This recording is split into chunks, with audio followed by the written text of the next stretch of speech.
Hello everyone, good morning and welcome back to my new video. तो ये जो vlog आप देख रहे हैं ना, ये थर्सडे का व्लॉग है। सुबह का वक्त है, बच्चे स्कूल जा चुके हैं, हस्बैंड जो है ऑफिस के लिए निकल गए हैं और बस उसके बाद फिर जो है मेरी यहाँ पर जो साफ़ सफाई का कार्यक्रम है वो शुरू हो गया है।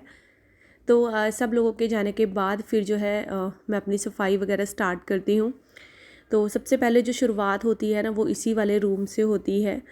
तो यहाँ पर जो है बेड वगैरह ठीक करने के बाद फिर मैं जाऊँगी बच्चों के रूम पे, वहाँ पर जो है ठीक करूँगी। अच्छा, जो हम लोग ब्लैंकेट ओढ़ रहे थे ना, तो उसमें मैंने कवर चढ़ा दिए हैं। तो कवर चढ़ाने के बाद ना वो ब्लैंकेट थोड़ी सी और हैवी हो जाती है, क्योंकि कवर की भी एक लेयर उसमें चढ़ जाती है ना। तो वो इतनी गर्म रहती है कि सर्दियों में हमें फिर रज़ाई अलग से निकालने की ज़रूरत नहीं फ़ील होती है।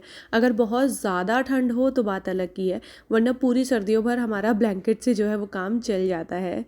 तो बस यहाँ पर देखिए, मैंने ये वाले रूम में काफ़ी दिनों बाद ये ब्लू वाली जो बेडशीट है वो बिछाई है।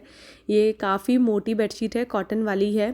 थोड़े दिन पहले ना मैंने ये बच्चों के रूम में बिछाई हुई थी और ये वाली बेडशीट मुझे बहुत अच्छी लगती है, फिर मैंने इसको अपने वाले रूम में ही बिछा लिया है। अभी ना गरम वाली बेडशीट बिछाने का ऐसा टाइम आया नहीं है, क्योंकि इतनी भी ठंड शुरू नहीं हुई है। सुबह शाम की तो ठंड लग रही है, लेकिन रात को अभी भी हमारे यहाँ जो है ना फ़ैन चल रहा है 1 से 2 नंबर पे। तो मौसम कुछ ऐसा अजीब सा हो रहा है और यही बीमारी वाला मौसम भी होता है। तो जो ब्लैंकेट बिछती है ना अभी बेड पे, वो थोड़े टाइम बाद बिछेगी, शायद दिसंबर लास्ट तक ही बिछने का उसका नंबर आने वाला है।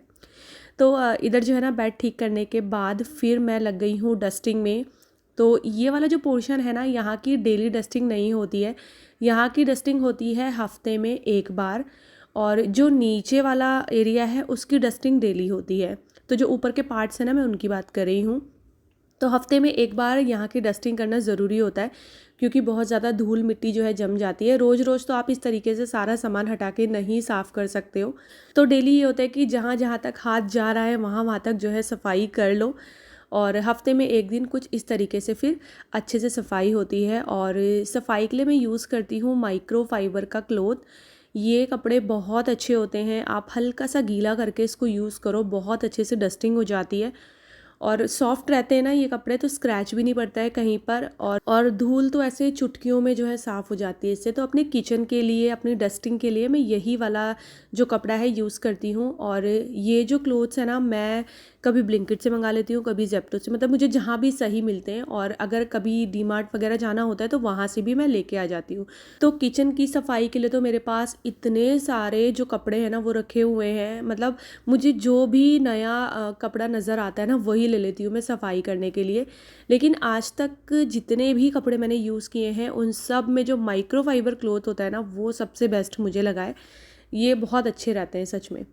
तो बस उधर देखिए, मैं वो वाले रूम की अच्छे से डस्टिंग करके आ गई थी। उसके बाद फिर बच्चों वाले रूम पे आ गई हूँ। और ये मैट्रेस प्रोटेक्टर कब का धोया हुआ है, लेकिन फिर बीच में हम लोग गाँव चले गए थे तो मैंने बिछाया नहीं था, और अब बिछाया है। और धूल देखिए आप इसमें भी। तो जब मैं इन मैट्रेस प्रोटेक्टर की धुलाई कर रही थी ना, तो मैंने मशीन में जो टाइमर लगाया था वो 2-2 घंटे का सेट किया था। 2 घंटे मैंने इनको बहुत अच्छे से धोया है।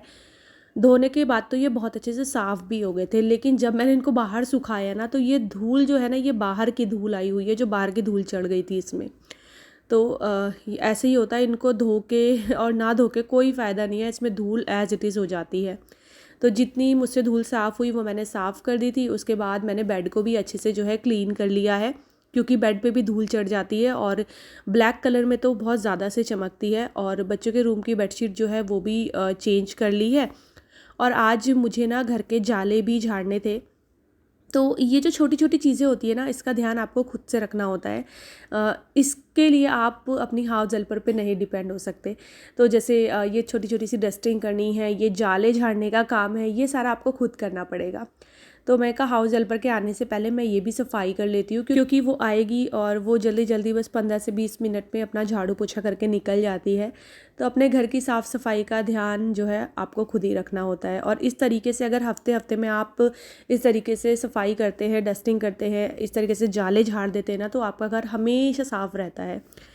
तो बस यहाँ पर देखिए, मैंने सबसे पहले बच्चों के रूम के जो जाले हैं ना वो झाड़ दिए थे, और अपने वाले रूम के भी जो है क्लीन कर लिए थे। उसके बाद मैं बाहर आई रूम पे।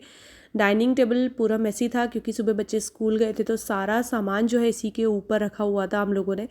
तो बस अच्छे से जो है ना इसको भी साफ़ कर लिया है। और ये वही क्लॉथ है, तो मैं ना इसको बार बार धोती रहती हूँ, आप ये मत समझना कि उसी क्लॉथ से मैं बार बार क्लीन किए जा रही हूँ। तो जैसे मैंने ये टेबल साफ़ कर लिया, उसके बाद मैं इसको धोऊंगी और फिर दूसरी जगह की डस्टिंग करूँगी।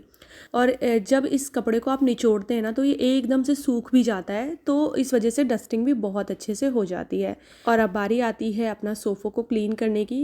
तो बस साइड साइड में जो पार्ट दिख रहा है लकड़ी वाला, उसको साफ़ कर लेती हूँ, क्योंकि उसमें भी धूल जमा हो जाती है।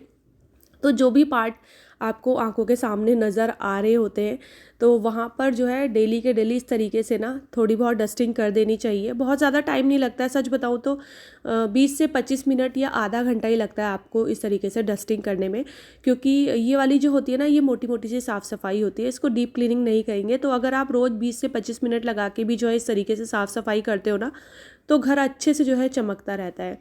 और फिर बारी आती है ड्राइंग रूम के जाले झाड़ने की। तो काफ़ी सारे जाले हो गए थे, और जब आप झाड़ू से इनको झाड़ते हो ना, तब पता चलता है कि पूरी दीवार पे भी जाले लगे हुए हैं। वैसे नज़र नहीं आते, लेकिन जब आप इसकी सफाई करने लगते हो तब आपको चारों तरफ ये जाले नज़र आते रहेंगे।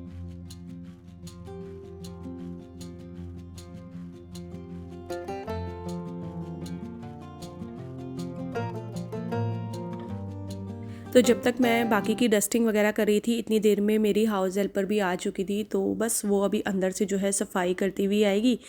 तब तक ये जो वास वगैरह है मैं इसको भी अच्छे से क्लीन कर लूँगी। और इसको ना मैंने इसकी जगह से हटा दिया है, ताकि इसकी जगह पे भी अच्छे से झाड़ू और पोछा हो जाए।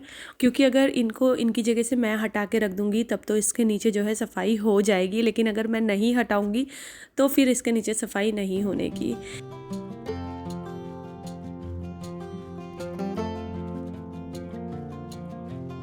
तो यहाँ पर मैं बना रही हूँ डिज़ानो का ये फुसिली पास्ता, जो कि 100% दुरुम व्हीट और सेमोलिना से बना है।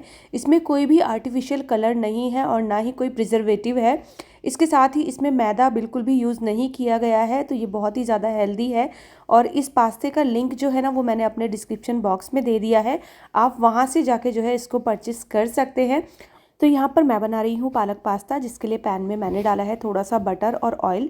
उसके बाद मैंने इसमें ऐड किया था जिंजर गार्लिक पेस्ट, उसके बाद पालक का पेस्ट ऐड कर दिया है।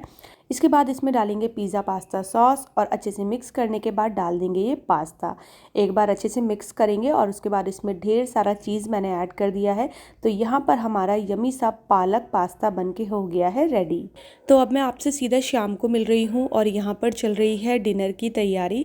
और डिनर में मैं बनाने वाली हूँ पुलाव, तो बस उसी के लिए सब्ज़ी वगैरह कट कर रही हूँ। और यहाँ पर मुझे आपसे एक ज़रूरी बात करनी है। आजकल आप मेरे हर वीडियो में प्रमोशन वीडियो देखते हैं, और आपके कमेंट भी आते हैं कि दीदी अब हम इरिटेट हो गए हैं। तो आप लोग प्लीज़ इरिटेट मत हुआ करो, आप स्किप कर दिया करो अगर आपको वो पार्ट नहीं पसंद आता है। तो अगर डेली किसी चीज़ का प्रमोशन हम लोग कर रहे हैं, तो आप समझ लो कि हमें ना एक टारगेट मिला होता है कि हमें इतने वीडियोस करके उनको देने हैं, और वो सारी चीज़ें वो हम लोगों से पहले ही कंफर्म कर लेते हैं। हम बीच में फिर उसको जो है ना मना नहीं कर सकते हैं। तो बस यही रीज़न है, और ये प्रमोशन बहुत ज़रूरी होता है हर एक यूट्यूबर के लिए। जब हम कोई मूवी वगैरह देखते हैं ना, तो उसमें भी तो बीच में ऐड आते हैं। तो यहाँ पर तो आपके पास बहुत अच्छा एक ऑप्शन भी होता है कि अगर आपको नहीं पसंद है चीज़, तो आप उतना सा पार्ट जो है स्किप कर सकते हैं। और प्लीज़ थोड़ा सा जो है मैनेज कर लिया करें, क्योंकि आपको पता है कि प्रमोशन भी हम लोगों के लिए उतना ही ज़रूरी है। तो चलिए अब बना लेते हैं पुलाव। तो यहाँ पर मैंने मस्टर्ड ऑयल लिया है, उसमें हींग जीरे का तड़का जो है लगाया है। साथ में मैंने 1-2 तेज पत्ता भी ऐड कर दिया था, और अभी प्याज ऐड कर देंगे, अच्छे से इसको भूनेंगे। उसके बाद टमाटर भी ऐड करेंगे। और मैंने ना पुलाव के लिए थोड़ी सी मटर, गाजर, आलू, ये सारी चीज़ें जो हैं कट कर ली थी। तो सर्दियों में यही फ़ायदा होता है, इतनी सारी सब्जियां आती है तो पुलाव भी बहुत अच्छा लगता है। जब तक इतनी सब्ज़ी ना हो ना, तब तक मज़ा नहीं आता पुलाव को खाने में। तो देखिए यहाँ पर मैंने बाकी के सारे मसाले भी इसमें ऐड कर दिए हैं अच्छे से, और बस अब अच्छे से इसको मिक्स कर लेंगे और ढक के इसको पकाएंगे जब तक कि ये टमाटर वगैरह गल नहीं जाते हैं। और हम लोगों की लैंग्वेज में इसको पुलाव ही कहते हैं, क्योंकि फिर से कमेंट आएंगे कि दीदी इस ऐसे पुलाव नहीं बनता है, वैसे नहीं बनता है। तो हम लोगों ने तो भाई बचपन से इसको पुलाव ही बोला है, तो हम पुलाव ही बोलते हैं।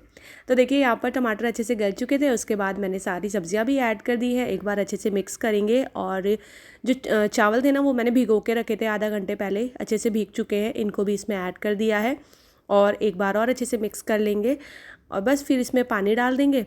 और एक सीटी लगाने के बाद जो है पुलाव बन के रेडी हो जाएगा। तो चावल हो या पुलाव हो, मैं एक सीटी से ज़्यादा नहीं लगाती हूँ, तो एक सीटी में ही ये पक के तैयार हो जाते हैं। और बस इसी के साथ जो है मैं अपने इस वाले वीडियो का भी एंड करूँगी।